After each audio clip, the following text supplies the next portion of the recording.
This episode of Stage 9 is brought to you by Audible.com, offering more than 180,000 titles for smartphone, tablet, and desktop. To get a free audiobook of your choice and help Trek FM at the same time, visit audibletrial.com/trekfm. And also by Enterprise in Space, an international program of the nonprofit National Space Society.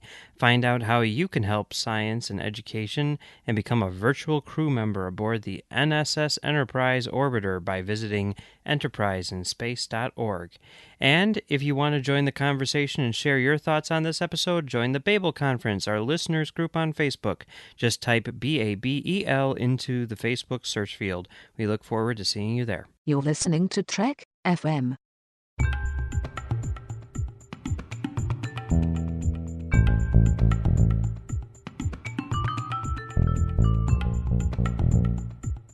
Hello and welcome to the final episode of Stage 9, Trek FM show about the people who make Star Trek. I'm Mike. I am John.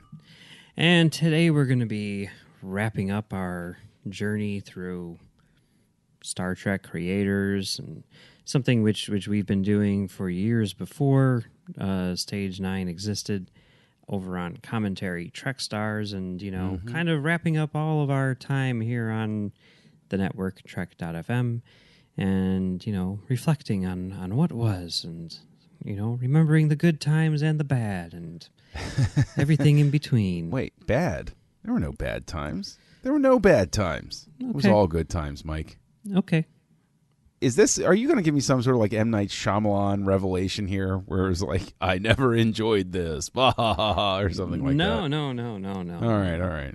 Just checking. It's a fair question. I guess it is, yeah. So, obviously there's a lot of, we've been doing this for so long, there's a lot of ground to cover, and it seems like just starting at the beginning and working our way forward would be a kind of an epic task, which would be almost foolish to attempt. So what we thought we would do is take the Steve Jobs approach. Have you seen Steve Jobs? I have not. It's awesome. Aaron Sorkin, of course. So great. I'll get to it someday. The best Danny Boyle movie I've ever seen, easily. But the whole thing, which they did with that movie, was how do you encapsulate Steve Jobs' life in a movie, right? How do you do a biopic? There's different ways that you can do biopics. You can go the Malcolm X route, and start at the very beginning and go all the way through to the end and make it 3 hours long and all that stuff, which is perfectly valid and everything. But you can also kind of try to, glimpse important moments and maybe try to put together a picture that way through, certain elements, whether it's just, like Lincoln, where it's just like one event, which sort of defines him or whatever. The approach that they took with Steve Jobs, for people who don't know, is they picked 3 events, 3 launches of new products, which sort of were turning points in Steve Jobs' life and sort of signaled what it was that made him special. Some of them were, and one of them was a launch for something which didn't work, but but it's interesting, the way that they did that. And I thought that was I've always been fascinated by that movie and the way that they chose to cover someone's life and whatever. We thought, this is a long way of saying, we thought, hey, we could have just done the epic thing, and it would have taken less time than me explaining the reference that I'm making. Whatever. The director's cut will be 6 hours long of this episode. Yes. Yeah. But what we're going to do is we thought we would take just 3 little moments that happened, which sort of signify, our time together doing not just this show, but all of our work on Trek FM and why it's special to us in some way or another. Yeah. It's been a long journey, man. It's been a long, strange trip, and it all started with a little conversation on Twitter.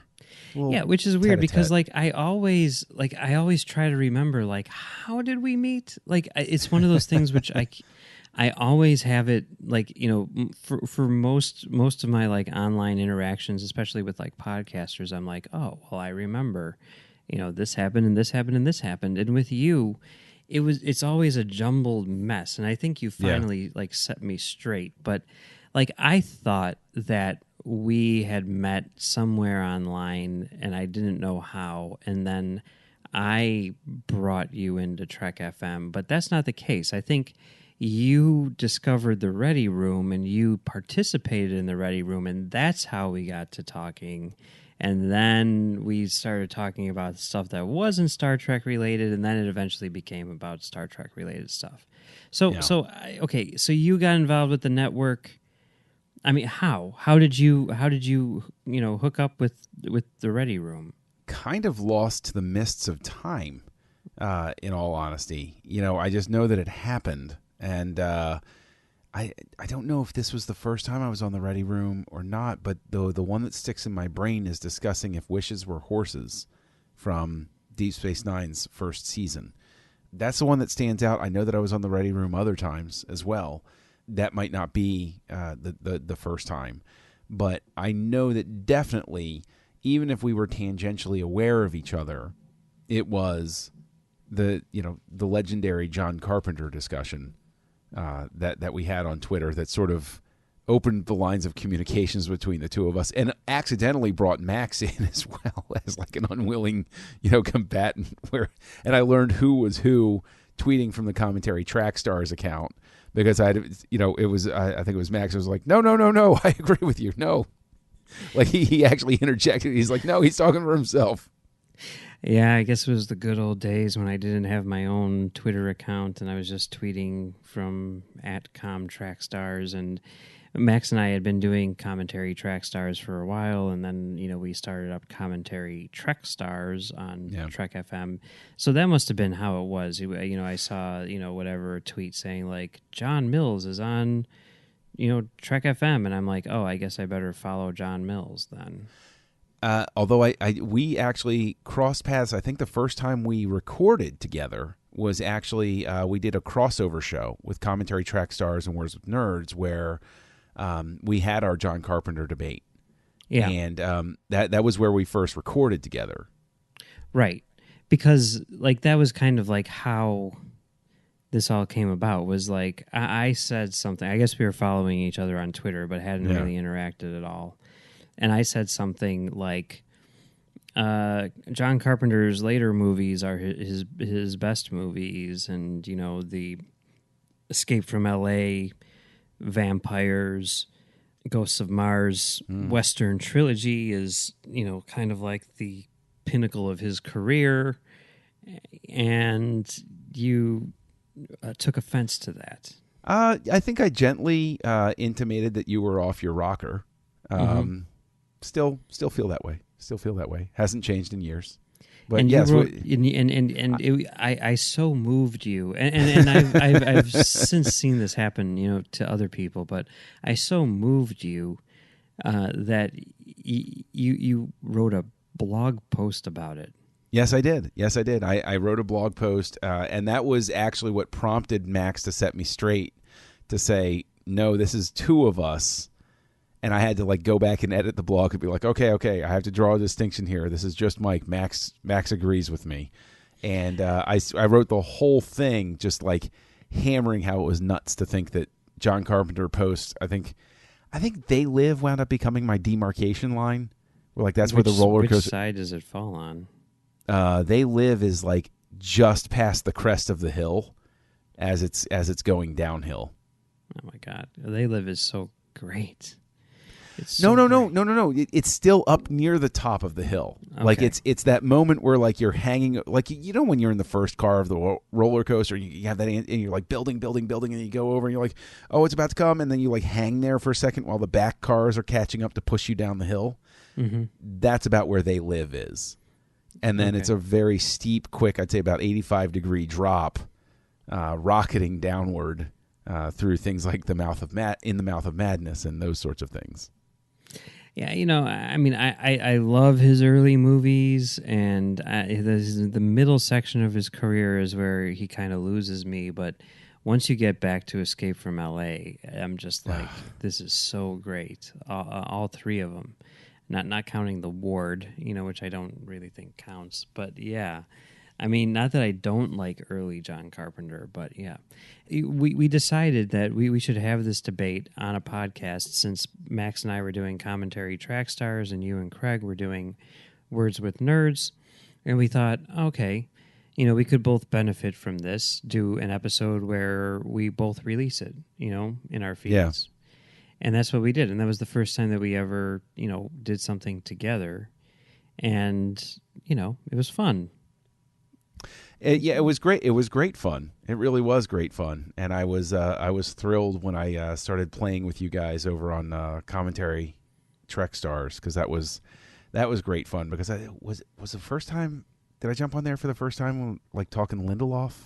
Yeah, probably Lost. I mean, or maybe it wasn't Lost. Maybe it Cowboys was and Aliens. Cowboys and Aliens. I think it was Cowboys and Aliens. Yeah, because I mean, back then there were so many movies and books and everything that we were covering, which were so obscure, and it sort of was like, who's got an opinion on Cowboys and Aliens? And, it seems like it was a different landscape back then, because I think now if you put that question out there, it would be a lot easier to find somebody willing to answer that question. You know what I'm saying? Like, yeah. It feels like there's been an explosion of commentary with regards to stuff like that. Yeah, and we know more people now too, I guess, which is part of it. But I mean, part of it is just that everything was so obscure because we were covering everything. I mean, like trying to find people to do those Nicholas Meyer books was just insane, But the thing that we quickly realized is that like we can't find anyone else who wants to talk about this obscure television show. Well, let's ask John. He'll watch anything, He's seen most of this stuff. He had, I mean, because that was sort of like the thing that we learned was like, and this is like a big thing which we had to come to terms with. Like, there's fan podcasts and there's movie podcasts, and usually when someone wants to do a fan podcast, it's because they love that thing so much that they have a lot to say about it. But movie podcasts are much broader, and maybe you're not going to go as in-depth as you are in a fan podcast on any one thing, but it's much more scattershot in a way. Yeah. And since that's kind of what commentary Trek Stars was, unlike the majority of people on the network at that time, John, like you were someone who was very familiar with all this stuff, to the point that like for a while there early on, I was like, I'm pretty sure I don't know how I got this into my head. I really don't, but I'm like, I'm pretty sure he doesn't even really watch Star Trek. Like, I think, I think we just brought him on because of the John Carpenter thing. But because I remember like asking, like, do you, like, have you seen Deep Space Nine, or something like that? Yeah, and yeah. you're like, yeah, of course I have. And I'm like, okay, I can't keep these things straight.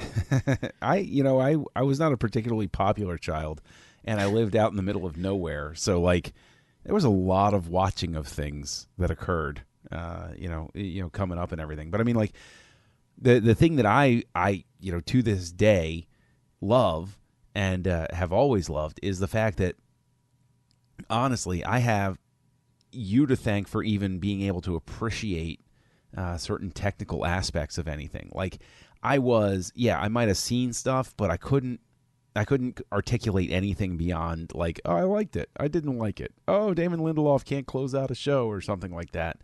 But thanks to you, my wife hates watching movies with me now because this is not a dig at her at all. Like she has, she watches a movie, she's like, yeah, I liked it, yeah, I didn't like it, and that's about it. Everything's pretty much medium. Every so often we get something where it's like, wow, this is great. Whereas, I'll be the one that's like, oh, but did you notice the lighting in that scene? And she's like, what the hell are you talking about? Well, and it's like, you have completely, and I honestly, I think that you don't give yourself enough credit, in all honesty, with exactly how much of an influence you've had on people to the point of making them obsessive compulsive about asking technical questions and those sorts of things having to do with film. And I would point back to our Hateful Eight episode where Brandon sent you questions ahead of time saying, I need to know about this, and I need to know about this, and I need to know about this. And it's like, you're like a technical guru and a humble one at that. But that's what has always been such a particular and unique joy about doing this show or any show with you, is the fact that I know that, like, if I'm confused about something, you're an incredibly patient teacher. Like, I don't know how many times you've explained the lenses from Hateful Eight to me, but, like, you know, it'll stick one day. So I don't know why I'm, obsessed with that stuff. I think maybe because it's something which is quantifiable. I mean, film criticism is so nebulous, and everyone has an opinion, and the opinion can change, and, you can be given other facts and it'll change, your view of something. But, an aspect ratio is constant, unless you're Christopher Nolan.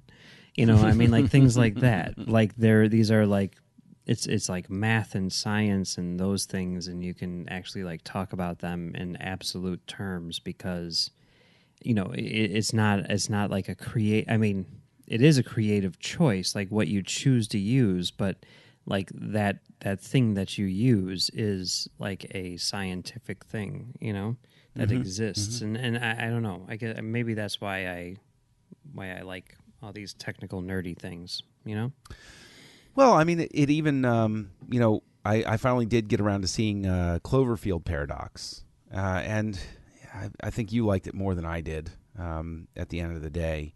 But being able to look at it now and recognize, not just see his name, Dan Mindell, in the credits, but to look at the lighting and the shots and say, I see some signature moves here. I can tell that he worked on this because of the way this was lit or the way that this was framed and those sorts of things. So that's a fun thing, man. Yeah, and that's kind of what we always wanted to do with, especially with commentary Trek stars, because we did see that, Star Trek fans, I mean, we'd see it again and again and again. Like, I just finished my rewatch of Deep Space Nine. On to Voyager, and then after they get through Enterprise, then they cycle right back around to the original series, and it's like people were like literally just all they were doing is watching Star Trek.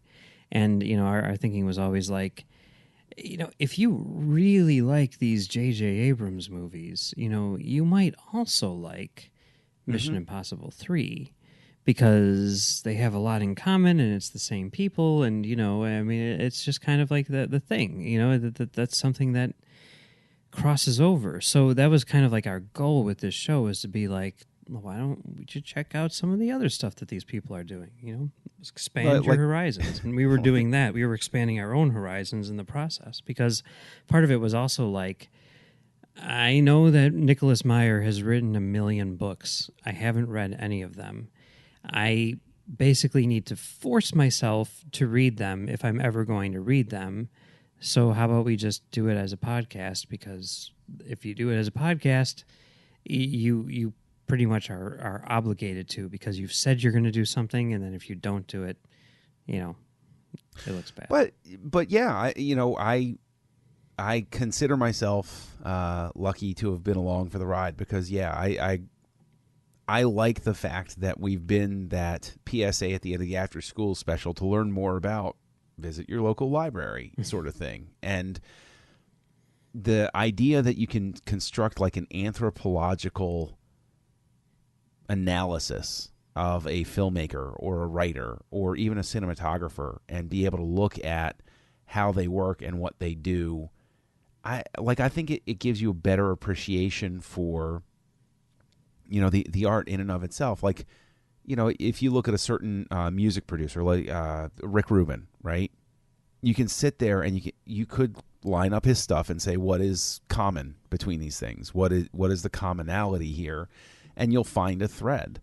And I think that that's very helpful as well for, like figuring out what your taste is, like knowing. This is going to be a clumsy analogy, but in a lot of ways, it's almost like beer. And I don't say that just because I've given it up for Lent and I can't stop thinking about it, but because of the fact that, Craig, who we mentioned earlier, I didn't really drink beer before I met him, right? Now, you could debate whether this is a good or a bad thing that now I drink more, but one of the first things he did was he said, okay, here are 10 beers.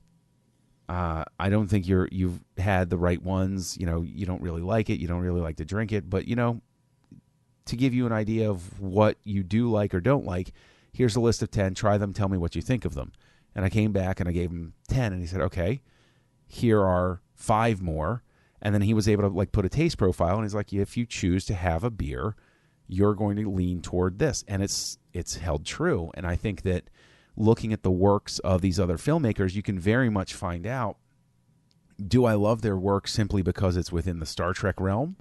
Or is this a thread that I pull where the reason I like Star Trek 2 is because I like other stuff that's in this vein? Or the reason I like Star Trek 09 is because I'm predisposed toward movies that are constructed in this fashion.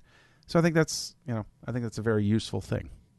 Yeah, and the thing that we discovered is that there is sort of like a give and take there. Like, you look at Meyer's other stuff, and then you look at Star Trek 2 and Star Trek 6, and you're like, wow, like Meyer is really bringing his sensibilities to Star Trek. And that's what makes it great, is seeing Meyer look at the franchise through his own personal lens. And that's, it's kind of, awesome to sort of like see it through that lens. Like, he's seeing it in a way better than the fans see it, because the fans are so involved in, what it is that they can't see what it can be. But then, like, the flip side of that is someone like Ron Moore, who is a huge Star Trek fan, got his start working on Star Trek, spent years and years and years honing his craft on Star Trek, and then he takes that, everything he learned on Star Trek, and he applies that to, say, Battlestar Galactica, and the results are mind-blowing because he's so good at doing that Star Trek thing that when he just sort of like is able to take control over it in a much less formal setting where he has, the power, he can blow it up and make it even bigger and better and crazier. But like, would Battlestar Galactica be what it was if it weren't for all the time he spent working on Star Trek? Like, I don't think so. So it's kind of cool to see both sides of those things. For sure. Yeah. So okay. So that's how we met with the John Carpenter conversation, and it was kind of great, and obviously it was the type of thing where we liked what you brought to the podcast so much that we eventually just asked you to come on full time, and then I was Jim J. Bullock in the center square, and that worked out well, I think, for all of us. And then, a few years later, like, I had this crazy idea for the 50th anniversary, and it didn't start as this. We're moving on to our second adventure here. This didn't start as like me wanting to do this epic podcast. This started as me saying, like, I want to watch every episode of Star Trek. Like, it's the 50th anniversary. We've got the new series coming out. I've seen every episode of Star Trek. A lot of them I've only seen once because they're bad. So I'm sorry, guys, they're bad. Truth is truth. So I'm like, this would be a good way for me to sort of focus 2 episodes a day. I can watch 2 episodes a day. This is kind of great. This is kind of perfect. Let me do this. And then, like, I remember the moment. I remember exactly where I was standing. Like, I had just gotten out of the shower, and I was, like, standing in the middle of my apartment, and I'm like, I should do this as a podcast, And then it became, I'm like, and I pitched the idea to Chris Jones, the publisher of the network, right away. And his reaction was like, that sounds like a great idea. We should totally do that, but we need to work out the logistics because no one can do it on their own. And I'm like, yeah, I guess not. So I pitched it to the network as the whole. I'm like, wow, Yeah. what if we were to do this, guys? And there were like 2 people who were like, that might be cool. And there were like 2 or 3 people who were like, I don't understand what the point is. That sounds dumb, And I'm like, okay. But there were enough people who were like, this might be good, might be fun. It could be fun, whatever, that I thought like, okay, well, maybe I should pursue this. And it was like one of those things where like I kept on, like, occasionally I'd bring it up, and be like, so guys, what do you think? Should we do it? And there was nothing, like no reaction at all. And I was like, okay, well, we gotta, like, if we're gonna do it, we need to do it now. So should we do it? And there was still no reaction. And I'm like, boy, this is kind of disappointing because it would be fun to do. And I think I was, sort of like complaining about that to you. And I was like, what if we were to just record a pilot? Just so people could see what it was. Because a lot of it was people like saying like, I don't understand what you're talking about. What would this show be, Yeah. And I'm like, if we just record a pilot, maybe then people will see what we're talking about, and maybe they'll be like, oh, this is cool.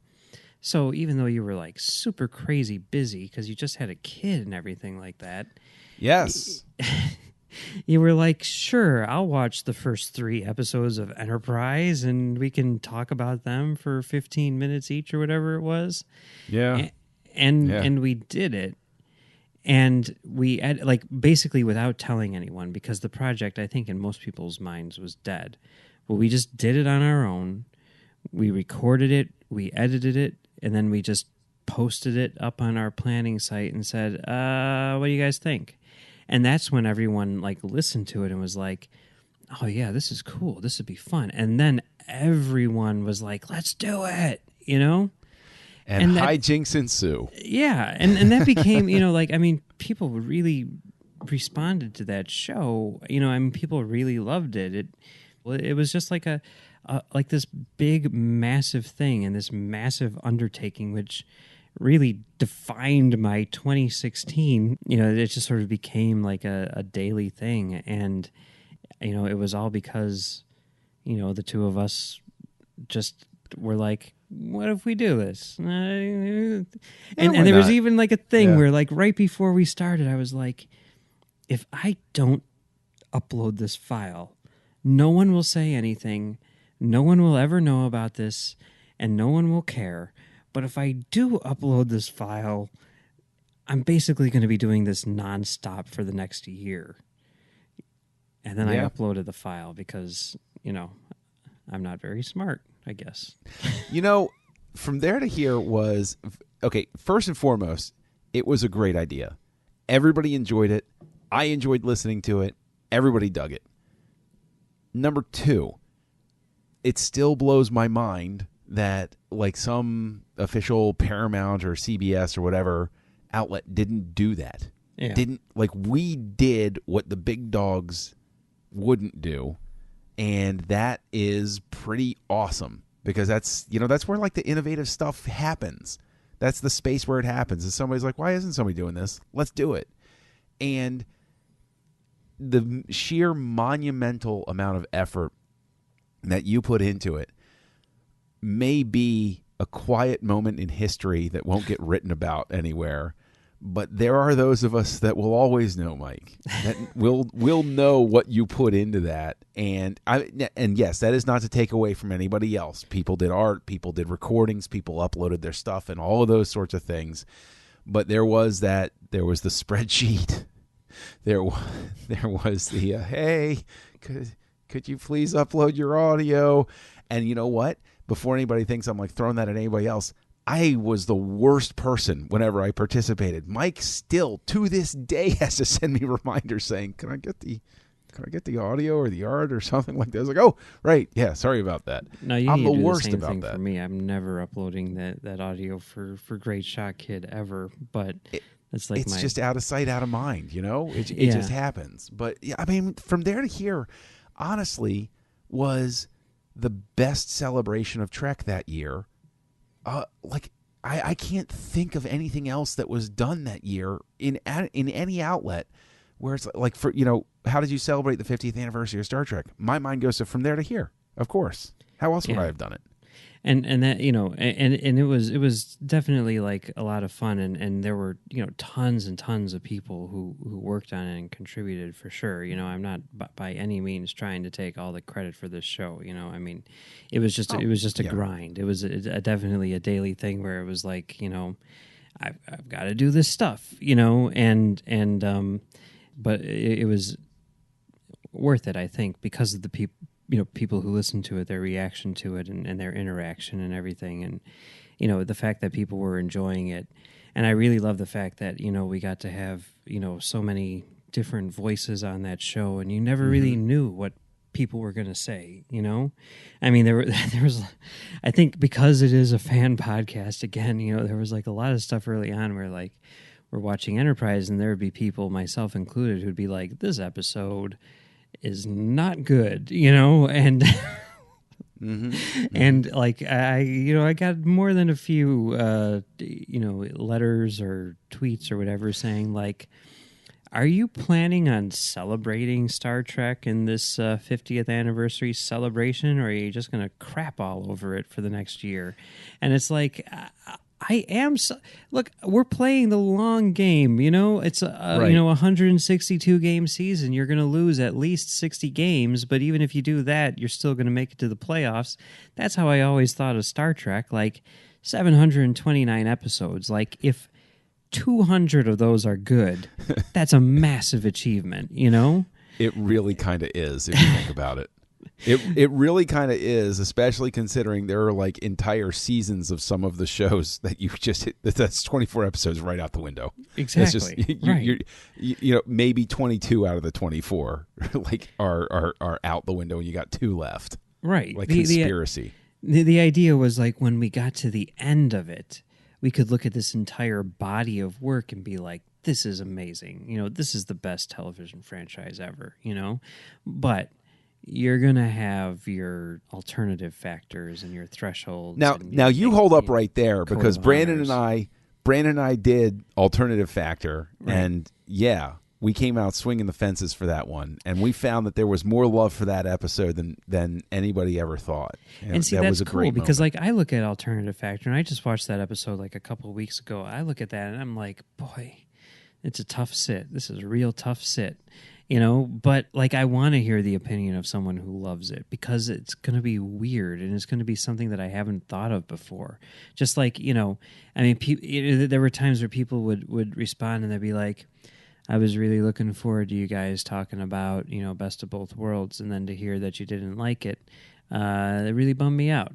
And, to me, like, if someone were to, like, come out and be like, Star Trek 2 is the biggest piece of garbage I've ever seen in my life, like, I want to hear what that guy has to say, because it's going to be crazy and weird and interesting, and definitely something that I haven't thought of before. I don't really want to hear a podcast where someone's like, this is what I think about Star Trek 09, and I'm like, I think the exact same thing, because I've already thought of that.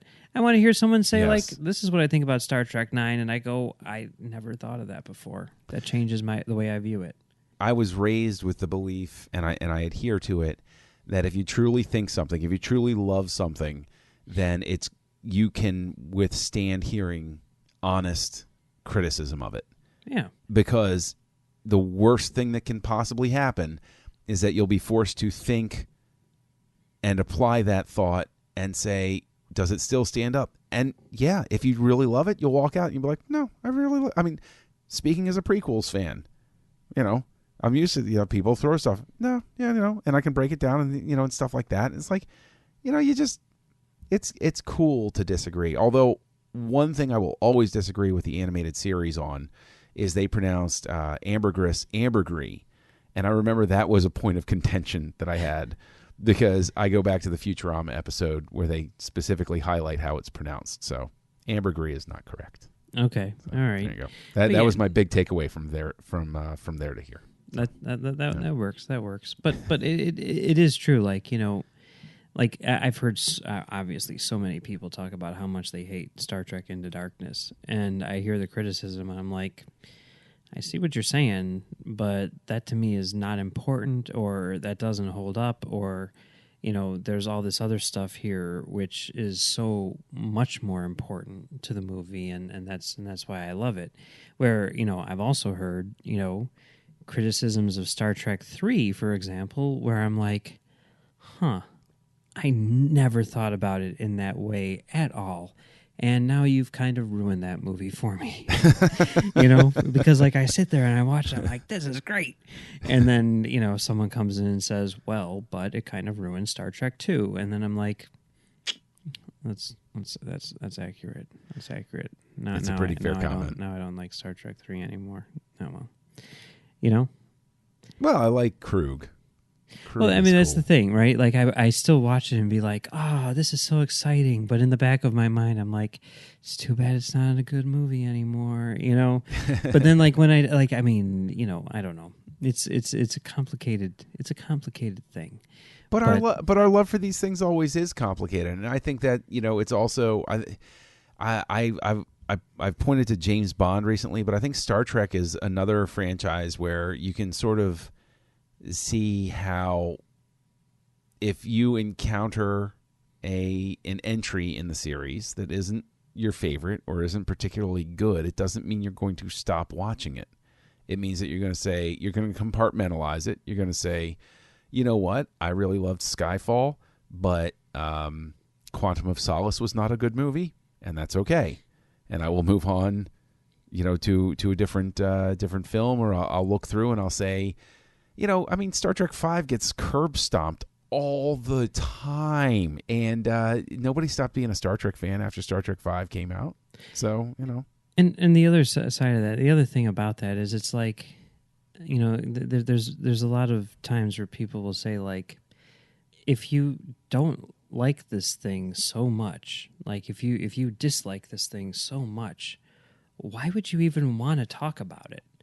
And it's like, it's because of that long game, because of that overall thing. And it's like, because you're disappointed by it, because you've seen The Wrath of Khan and you know how good Star Trek can be. And when it's not that good, it's disappointing. And because you've put so much effort into this thing in your life, whether it's, just the anticipation of this movie being released, or whether it's, collecting all the whatevers, or whether it's because you see the philosophies of Star Trek as sort of like your guideposts for morality or whatever, that when you see something which goes against that, you're disappointed because it's almost like a betrayal of your life or whatever, and in some ways, and you want to talk about it because it's important to you. It's not just something where I can look at Triple X and say that's a bad movie, and then I can look at Triple X 2 and say, well, that's an okay movie, and then I can look at Triple X 3 and say that movie was great. And when people say like, oh, but you hate Triple X 1, I can be like, it's not, and I don't have anything to say about it. But when someone's like, oh, but Star Trek Insurrection, I would be like, let me tell you why this movie is garbage, and then, because it's important to me. It's important that it's garbage, where, with Triple X 1, it has no bearing on my life. Yeah. And, it's, I don't know. Do you think that is why we find ourselves in the position of stuff like the Marvel franchise, where they found the spot that people like, and they know the parameters through which to navigate it. But the nature of the Star Trek franchise, in the past at least, with the movie series, was everybody was coming in swinging for the fences, and every so often you got a miss. But in exchange for that screw up along the way, you got your Star Trek 2, you got your Star Trek 4, you got your Star Trek 6. or whatever one you want to insert into that you particularly love. And so by Star Trek being hit and miss with its film series and its TV series, isn't that just the price of occasionally getting the greatness? Yeah, I mean, you could definitely say that with the original series, right? I mean, the original series is a power hitter who's going to hit 50 home runs over the course of a season, but he's also going to strike out, more than anyone else, whereas, the Marvel franchise or Next Generation or whatever, someone who's going to hit for average, super, super consistent, always going to be good, but never going to be great, always going to get on base, but never going to hit a grand slam. I mean, and you could make the argument as to which is better, Well, some fans are happier with, consistently going to the playoffs, and some fans are content to win the World Series and then have, 5 rebuilding years before they see the playoffs again. Exactly. Right. Yeah. And, I mean, you got to take what comes, and you don't really have much say in it, but that doesn't mean you're not going to have a reaction to it. That doesn't mean that you're not going to have something to say about those rebuilding years. So, right. Yeah.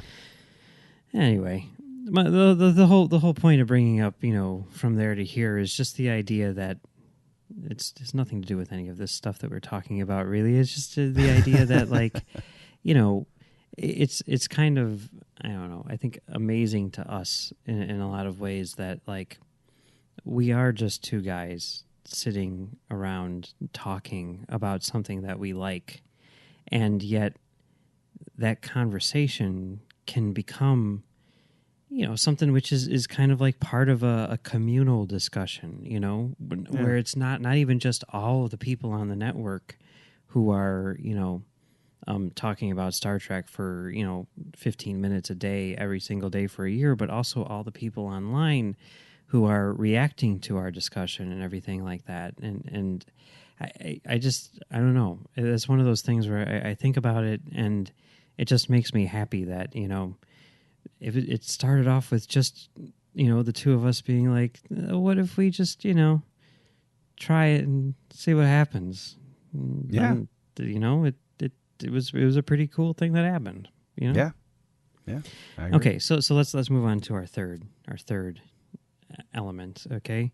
Which is something which is not really at all podcast related, but that's kind of the point. It was earlier this year. Yeah. Right? No. What? No, it was last 2017. year. Yeah. Okay. 2017. 2017. That was like September or something like that. October. Okay. Yeah. There you go. See, I don't know. September, October. It's roughly the same. It's all just a blur to me. No, but the only reason I remember it is because of what we did at that time. What we were able to do. Right. I drove with Max down to Orlando from Chicago because he was moving there, and I needed to help him drive his cats. And my wife and I decided to stay at Disney World because that's what we always do.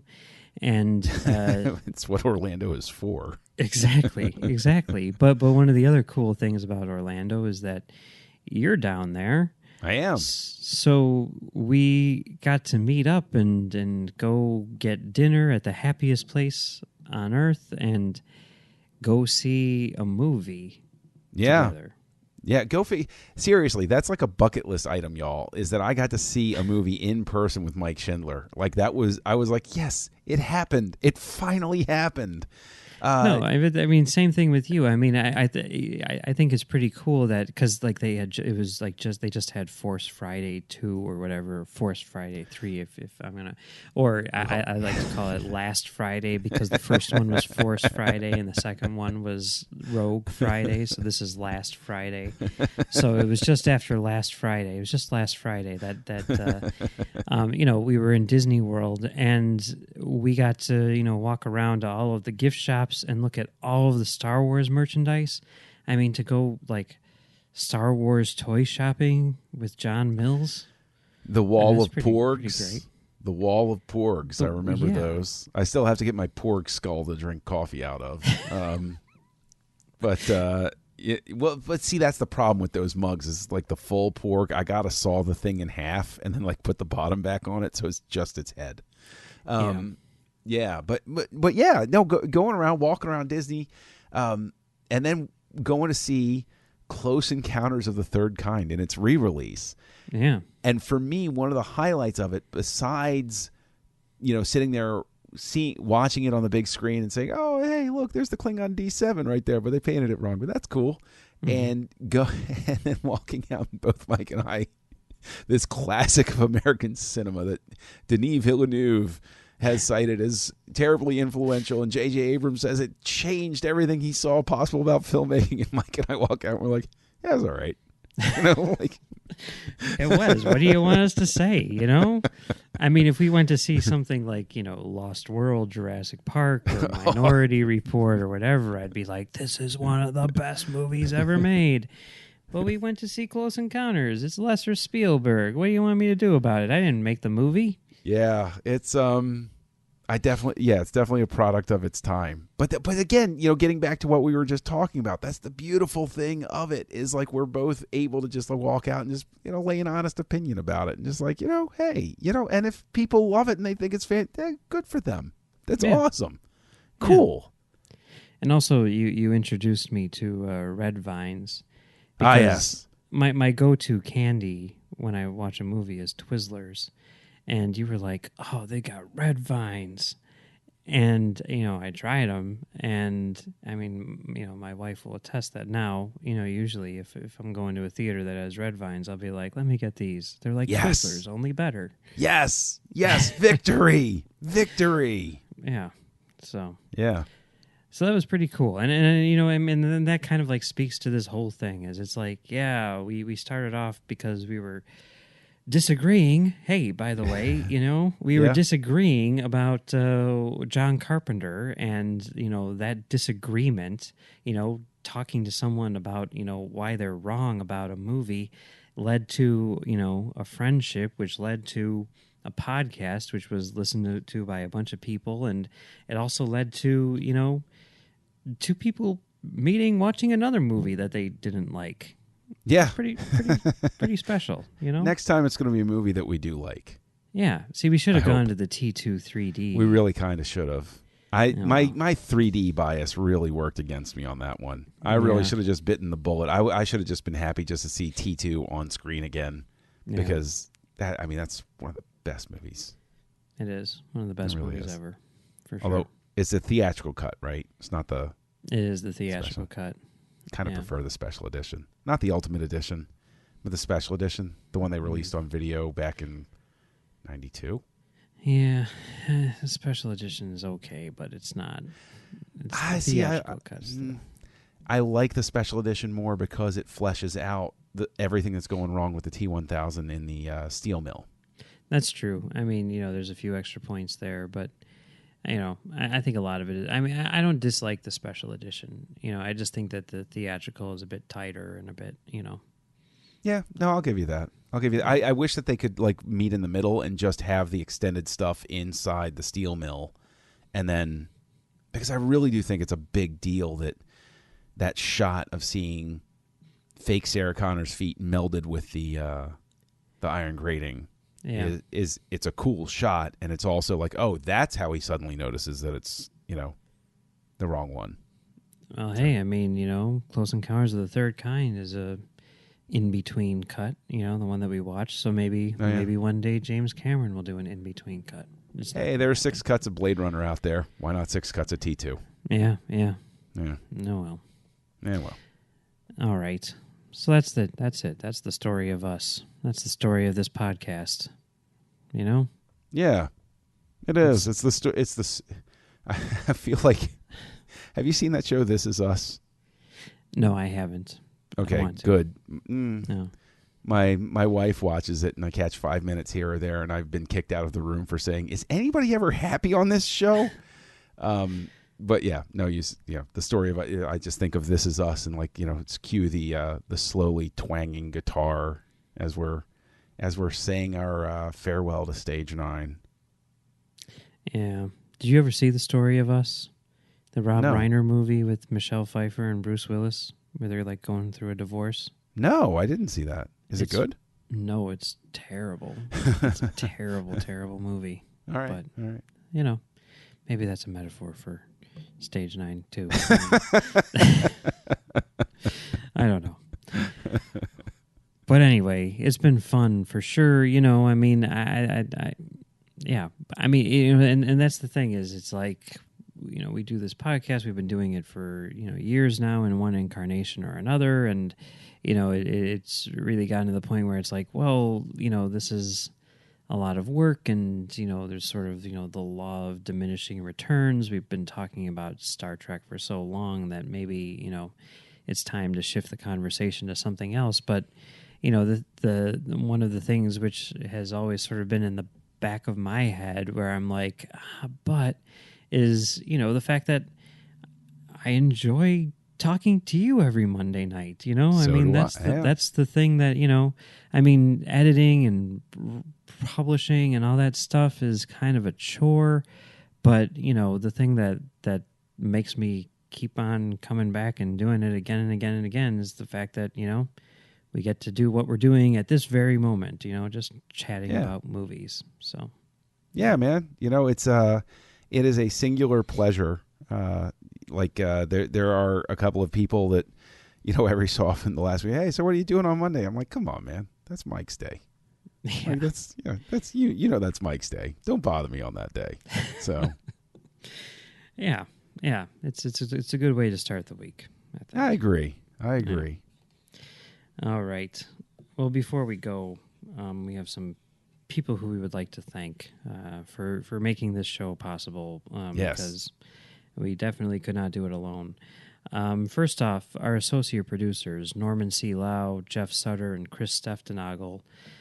They've been with us since the beginning, you know, back before we were, you know, anything more than, you know, an idea or maybe just one single episode of a show. And the fact that people like us that much to, you know, kind of like support us, you know, and chat with us, you know, online and do all that stuff, it's very, very humbling and It's nice. really cool. It's Yeah, it very is. much appreciated. Thank you for the support very much. Yes, for sure.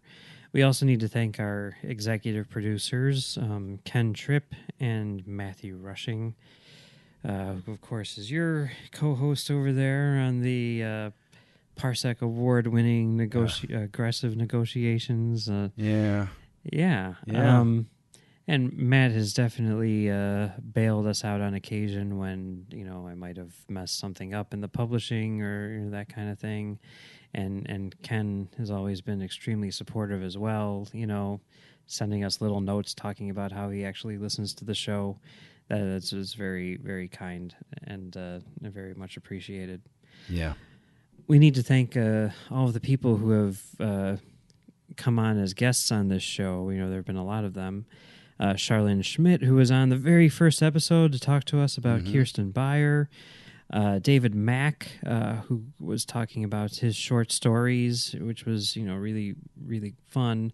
Larry Nemechek, Lee Hutchison, Adam Drozen, Justin Ozer, Sarah Buck, Dave Rossi, Zach Moore, Marcelo Pico, Robert Hewitt Wolf. I mean, that's amazing. You know, that's like, you know, bucket list for me. Yeah. A lot of fun. And also just, you know, kind of personally, you know, since, I mean, you know, I've been on Trek FM forever and have done a number of shows aside from this one. I just want to thank the various people who have co-hosted, you know, with me. Max Hagel, of course, you know, starting with Commentary Trek Stars, Drew Stewart, who, you know, I wouldn't even be on the network if it weren't for his support early on. And he also did some very, very cool alternative art for Stage 9, which, He did. you know, I have like hanging up on my wall and everything. It's so great. Aaron Harvey, who started on the Edge with us and who also did the show art that we used for Stage 9. Brandon Shea Matala from the Edge, who also guested on this show and has always been very, very supportive, not only in terms of like listening and giving us feedback and, commenting on our shows, but also in terms of, volunteering to help pick up the slack on some behind the scenes stuff when needed.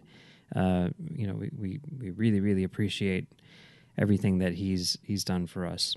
Amy Nelson, who also does The Edge, and Brandy Jacola and Bruce Gibson, who do Live from the Edge, which was, that was like one of those things where I was like, let's do a live show.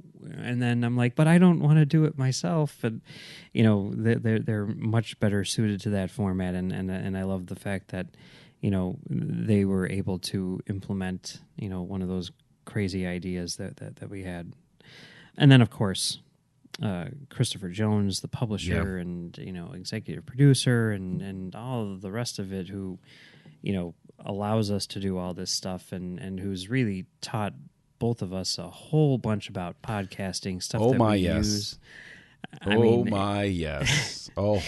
lot. It's kind of weird how like his common sense podcasting knowledge has sort of just just the idea of doing things like recording locally and stuff like that, and having that like, hammered into my head, like completely changed the way that, I produced podcasts. And then, the way that kind of like spread out to other people where, like I'll be talking to, other podcasters and say like, well, this is what I do. And then they start it up and are like, hey, this is the way to go, and his influence is far reaching, to people who don't even know who he is. And that's pretty impressive. And I just want to double underline that I really think that Chris has everything to do with anything that I've ever done properly in terms of like recording procedures and stuff like that, because he does adhere to, these principles that guide. And of course, without his initial invitation, I never would have become a part of the Trek FM family. And I know that I'm not a terribly vocal part, on the Babel conference or anything like that. But there are times where I've been so incredibly deeply grateful to have been a part of this community, where it has meant more to me than maybe sometimes I've shown. And I just, for all of the names that Mike listed, for any names that we might forget, for any body who has listened or who has touched on the show or anything like that, all that can be expressed is just a deep, abiding gratefulness for your time, your support, your love, your friendship, all of those things that go along with being a part of this community. And it's just a very deep thank you. It's meant a lot more than sometimes people can realize. That's definitely true. I mean, there's times where you're podcasting and, you're having these conversations every week and you're throwing them out there and there might be no reaction. You can see that people are listening because you see, there are downloads or whatever, but like people have literally nothing to say about what you're saying. And, then someone will be like, hey, I listened to the show and here's what I think. And just the idea that someone is listening, and someone is taking the time to give us feedback or whatever, it really just sort of like it keeps us going, Mm-hmm. and it's also why it's hard to stop in a lot of ways, it's definitely appreciated, a lot. And you're right. I mean, that's one of the reasons why, I wanted to come to Trek FM in the first place, was because I saw the community. Like, I saw the interaction that people were having, not just with Trek FM, but with, like, Star Trek podcasts in general. That was something which always blew my mind, was the way that people interact with Star Trek podcasters. And I wanted to kind of, latch onto that because I wanted to have, like, a larger conversation. I wanted to be part of a larger community. And, now I am. So, it's really cool, and I really appreciate that, for sure. Yeah. Yeah. Yeah. All right. Well, I guess that's pretty much it. I don't know. I never know. What else to say at the end of these things. It's always tough to be the last one off the stage and to put out that ghost light and stroll on out. But yeah, it's been a really good time. Been a really good time. We're not dying though. We're not dying. You'll still see us out there from time to time. Yeah, we'll still be doing our thing, and if you look hard enough, you'll be able to find us. But yeah, thanks everyone for listening, and thanks to everyone at Trek FM for supporting us and allowing us to do this for all these years. And thanks for everything that you taught us. And yeah, we'll talk to you again sometime in the future. Second star to the right, and straight on till morning.